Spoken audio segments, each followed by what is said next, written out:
नमस्ते विद्यार्थियों, आपकी हिंदी विषय अध्यापिका मैं किरण प्रिया आप सबका हार्दिक स्वागत करती हूँ। आज हम पढ़ रहे हैं आपकी पाठ्य पुस्तक स्पर्श भाग 2 का अध्याय अब कहाँ दूसरों से दुखी होने वाले। इस पाठ का यह दूसरा अंश है। पहले भाग में हमने 3-4 उदाहरण देखे थे जो लेखक ने हमें समझाया है कि जीवन में हमें स्वार्थी नहीं बनना है, हर एक जीव जंतु का हमें आदर करना है क्योंकि उनकी फीलिंग्स, उनकी भावनाओं की हमें कद्र करनी है, उनसे प्रेम करना है क्योंकि मनुष्य का यह परम कर्तव्य है कि वो लोगों के साथ दुर्व्यवहार न करके उनकी भलाई करे। अब हम दूसरे भाग में उसके आगे के अंश को पढ़ते हैं। दुनिया कैसे वजूद में आई, पहले क्या थी, किस बिंदु से इसकी यात्रा शुरू हुई। इन प्रश्नों के उत्तर विज्ञान अपनी तरह से देता है, धार्मिक ग्रंथ अपनी अपनी तरह से। संसार की रचना भले ही कैसे हुई हो लेकिन धरती किसी एक की नहीं है। लेखक अपना ध्यान दुनिया की तरफ बढ़ाना चाह रहा है, यानी दुनिया के बारे में हम कितना जानते हैं, दुनिया कैसे वजूद में आई, किस प्रकार उसका विकास हुआ, पहले वो किस रूप में थी, किस बिंदु से उसकी यात्रा शुरू हुई थी, यानी स्टार्टिंग पॉइंट क्या था। ये सारे विचार, ये सारे प्रश्न हमारे दिमाग में उठते रहते हैं और हम विज्ञान से ही इसकी खोज निकाल कर इसके उत्तर प्राप्त कर लेते हैं। चाहे धार्मिक ग्रंथ हो, वहाँ से भी हम इसकी खोज करके पता कर लेते हैं। तो संसार की रचना भले ही किसी भी ढंग से हुई हो, कैसे भी हुई हो, लेकिन धरती किसी एक की नहीं है, ये बात हमें ध्यान रखनी होगी। ये धरती हर एक मनुष्य की है, हर एक जीव की है, हर एक पक्षियों की है, हर एक पशुओं की है और प्रकृति की हर एक चीज़ों की भी है।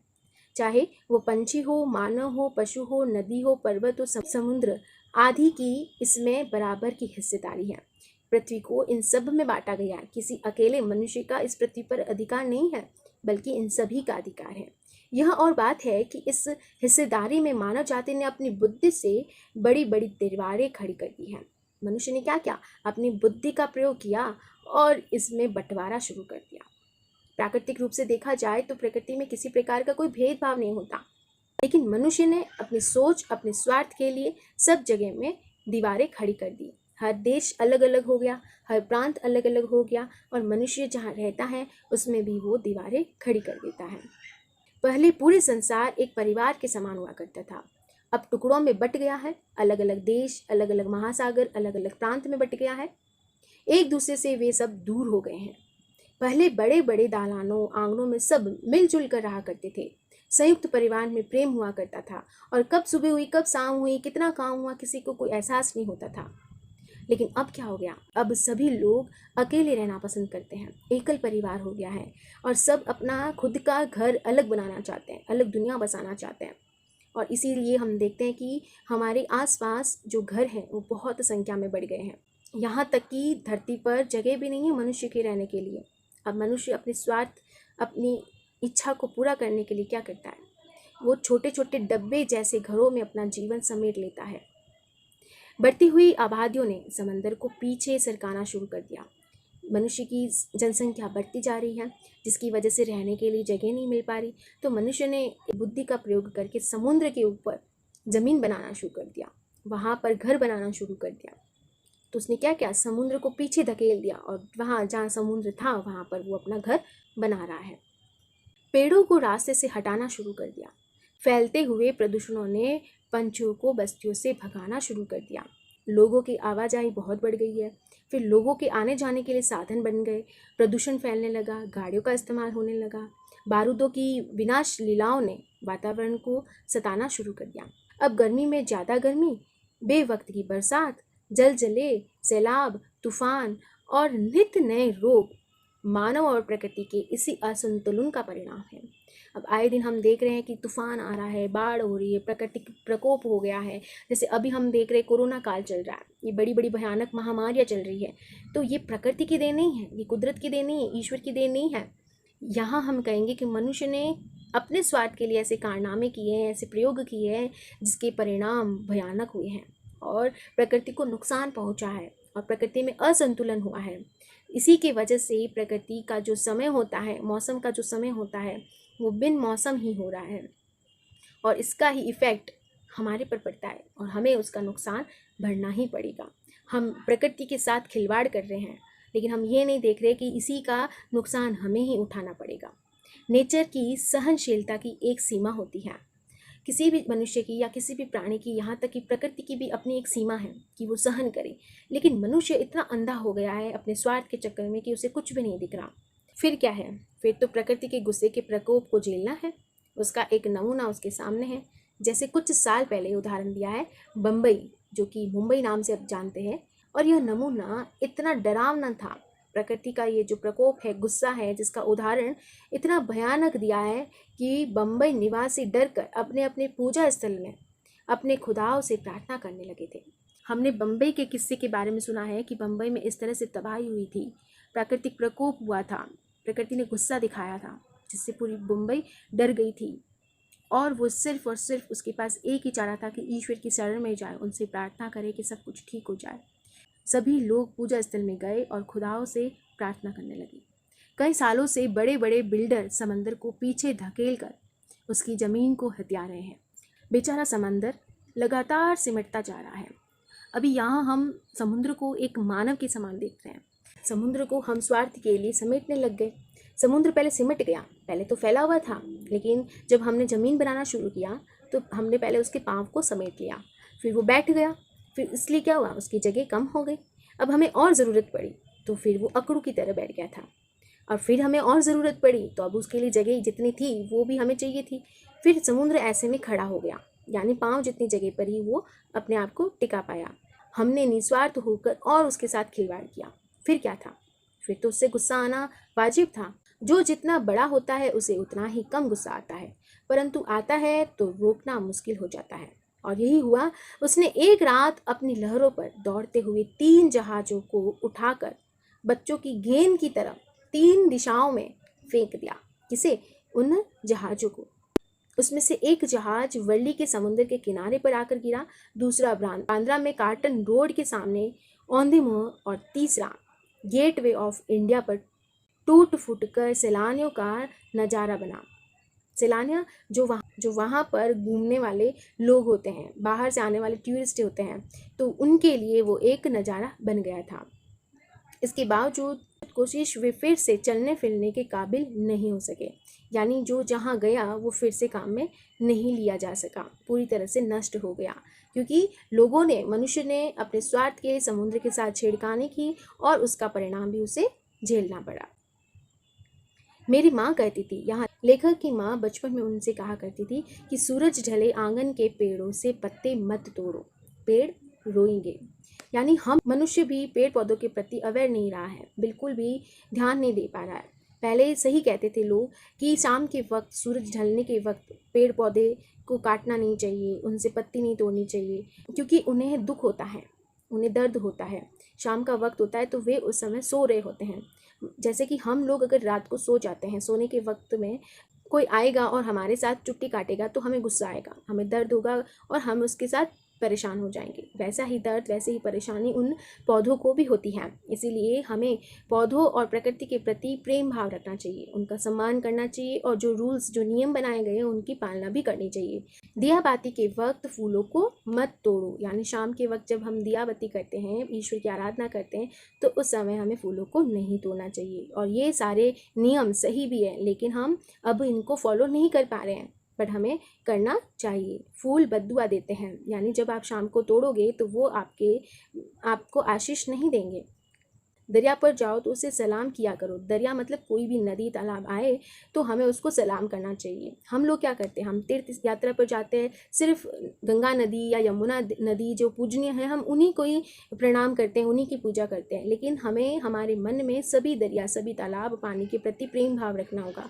उन्हें भी हमें आदर सम्मान के साथ उतना ही मानना है जितना हम पूजनीय नदियों को मानते हैं, क्योंकि ये नदियाँ जहाँ कहीं पर भी होती है वो बहती रहती है और फिर जाकर एक बन जाती है, लेकिन है तो उसी का अंश ना।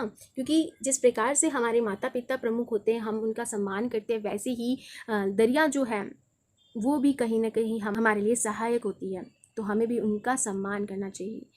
कबूतरों को मत सताओ, वे हजरत मोहम्मद को अजीज है। अजीज यानी प्यारे हैं। कबूतरों का जिक्र यहाँ हुआ है कि हमें उनको भी नहीं सताना चाहिए, क्योंकि ये भगवान के सबसे प्रिय में से एक है। उन्होंने अपनी मजार के नीचे गुंबद पर घोंसले बनाने की इजाज़त दे रखी है। मजार क्या होता है? दरगाह। अक्सर हम लोग देखते हैं कि जो मस्जिद होती है, दरगाह होती है, उसकी मंजिल पर कई कबूतर बैठे होते हैं और वे उन्हीं के सबसे खास में से एक होते हैं। मुर्गी को परेशान नहीं किया करो।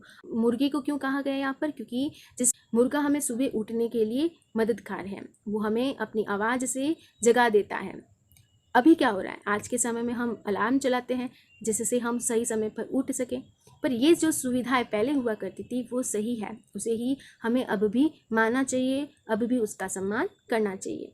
सबकी पूजा एक सी, अलग अलग है रीत, मस्जिद चाहे मौलवी, कोयल गाए गीत। सबकी पूजा एक जैसी है, चाहे वो किसी भी धर्म का हो, सबकी भावना एक जैसी है। अलग अलग रीति से सभी लोग अपने धर्म के अनुसार अलग अलग नियम से ईश्वर की पूजा करते हैं। कोई मस्जिद जाता है, कोई गुरुद्वारे जाता है, कोई मंदिर जाता है। मस्जिद जाए मौलवी, मौलवी साहब मस्जिद जाएंगे और ईश्वर की प्रार्थना करेंगे। कोयल क्या करती है, पक्षी लोग क्या करते हैं, वे अपनी मधुर आवाज़ से गीत गाकर ईश्वर की भक्ति करती है। आगे लेखक कहते हैं कि ग्वालियर में हमारा एक मकान था। उस मकान के दालान में 2 रोशनदान थे। रोशनदान क्या होता है? जो दरवाजे के ऊपर एक खिड़की से बना होता है ऊपर की तरफ, जहाँ से रोशनी आती है। वहाँ पर कबूतरों का जोड़ा था। 2 कबूतर थे, वो वहाँ पर घोंसला बनाकर रहते थे। एक बार वहाँ पर बिल्ली आई और उचक कर 2 में से एक अंडा तोड़ देती है। लेखक की माँ ने जब ये देखा तो उसे बहुत दुख हुआ। उसने स्टूल पर चढ़कर दूसरे अंडे को बचाने की बहुत कोशिश की, लेकिन इस कोशिश में दूसरा अंडा उसी के हाथ से गिरकर टूट गया। एक तो बिल्ली ने तोड़ दिया और दूसरे को बचाने के चक्कर में खुद ही के हाथ से दूसरा अंडा टूट जाता है। कबूतर परेशानी में इधर उधर फड़फड़ा रहे थे। ये जब घटना हो गई तो कबूतर परेशान हो गए, क्योंकि उसके दोनों ही अंडे नष्ट हो गए थे। ऐसे में जब वो बेचैन हुए, फड़फड़ा रहे थे, तो उनकी आंखों में दुख देखकर मेरी माँ की आंखों से आंसू आ गया। क्योंकि कबूतरों की भावना, फीलिंग्स, उनका परिवार, उनका संबंध उतना ही होता है जितना हम अपने परिवार, अपने संबंधियों के साथ रखते हैं। वो सेम भावना होती है, बस वो बोल नहीं सकते, वो अपनी भाषा में बोलते हैं। और मनुष्य उनसे प्रेम से व्यवहार करेगा, उनका सम्मान करेगा, तो मनुष्य भी उनकी भाषा को समझ जाता है। वैसे ही उन्होंने अपनी माँ को देखा कि माँ भी उसी की भावना, उसी की भाषा को समझ गई है, और जितना दुख उनको हो रहा है उतना दुख लेखक की माँ को भी हुआ था। इस गुनाह को खुदा से माफ़ कराने के लिए उसने पूरे दिन रोजा रखा। किसने? लेखक की माँ ने। दिन भर कुछ खाया पिया नहीं, सिर्फ रोती रही। उसे उस बात का बहुत पछतावा था और बार बार नमाज पढ़ कर खुदा से इस गलती को माफ़ करने की दुआ मांगती रही। यानी जो अनजाने से उससे गलती हुई है, उसकी माफ़ी वो ईश्वर से बार बार मांगती गई, क्योंकि वो स्वयं भी एक माँ है और एक माँ का प्रेम अपने बच्चे से क्या होता है वो बखूबी जानती है। और कबूतर की भावना भी अपने बच्चे, अपने अंडे के प्रति क्या थी, वो इसे बहुत अच्छे से समझ गई थी। ग्वालियर से बम्बई की दूरी ने संसार को काफ़ी कुछ बदल दिया था। ग्वालियर से जब वो बम्बई आए थे तो संसार में वो काफ़ी कुछ बदला हुआ देख रहे थे। वर्सोवा में, जहाँ आज मेरा घर है, लेखक जब ये लेख लिख रहे हैं तब बता रहे हैं कि वो वर्सोवा में है। वहाँ पर पहले यहाँ दूर तक जंगल था। वहाँ की बात वो कर रहे हैं जहाँ पहले दूर तक जंगल हुआ करता था, पेड़ थे, परिंदे थे और दूसरे जानवर थे। अब यहाँ समंदर के किनारे लंबी चौड़ी बस्ती बन गई है। इस बस्ती ने न जाने कितने परिंदों चरिंदों से उनका घर छीन लिया है। यानी लोगों ने यहाँ पर रहना शुरू कर दिया और इतनी जनसंख्या में लोग रह रहे हैं कि वहाँ के जो परिंदे थे, जंगल में जो बहुत सारे पशु पक्षी रहते थे, वो सबको अपना घर छोड़ कर जाना पड़ा, क्योंकि अब यहाँ पर मनुष्य ने अपना डेरा बना लिया था। इसमें से कुछ शहर छोड़कर चले गए थे, जो नहीं जा सके थे उन्होंने यहाँ वहाँ डेरा डाल लिया था।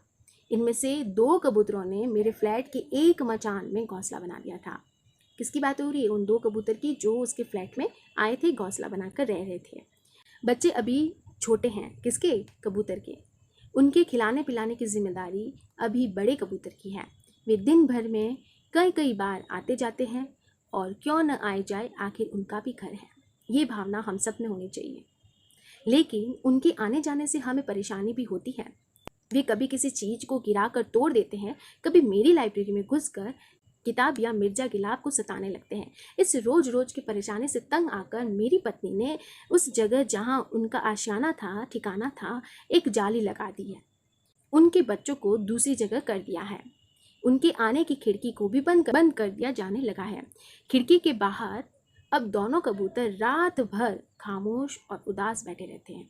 मगर अब न सुलेमान है जो उनकी जुबान को समझकर उनका दुख बांटे, और न मेरी माँ है जो उनकी दुखों में सारी रात नमाजों में काटे। यानी जो पाठ की शुरुआत में उन्होंने उदाहरण दिए हैं वो प्राचीन समय के थे, और आज वक्त कुछ और हो गया है, जो कि बम्बई में वो है अपनी पत्नी के साथ। उन्हीं पक्षियों को देखकर वो सोच रहे हैं कि आज भी उनकी क्या कंडीशन हो रही है, क्योंकि उनकी भावना को समझने के लिए, उनकी सेवा करने के लिए ना तो सुलेमान है और न ही उनकी माँ है जो उनके लिए दुआ करे। नदियाँ सींचे खेत को, तोता कुतरे आम, सूरज ठेकेदार सा सबको बांटे काम। यहाँ पर भी ये पंक्ति अच्छी बताइए कि जो नदियाँ होती है वो खेतों को सींचती हैं, खेतों में जल पहुँचाती हैं। तोता कुतरे आम, तोता वृक्ष पे जाते हैं और आम को खा जाता है, आम की खेती को नष्ट कर देता है। और सूरज जब उगता है तो सभी काम पर लग जाते हैं। उम्मीद है बच्चों आपको ये अध्याय अच्छे से समझ में आया होगा। फिर मिलेंगे हम एक नए अध्याय में, तब तक खुश रहे, स्वस्थ रहे, मस्त रहे। धन्यवाद।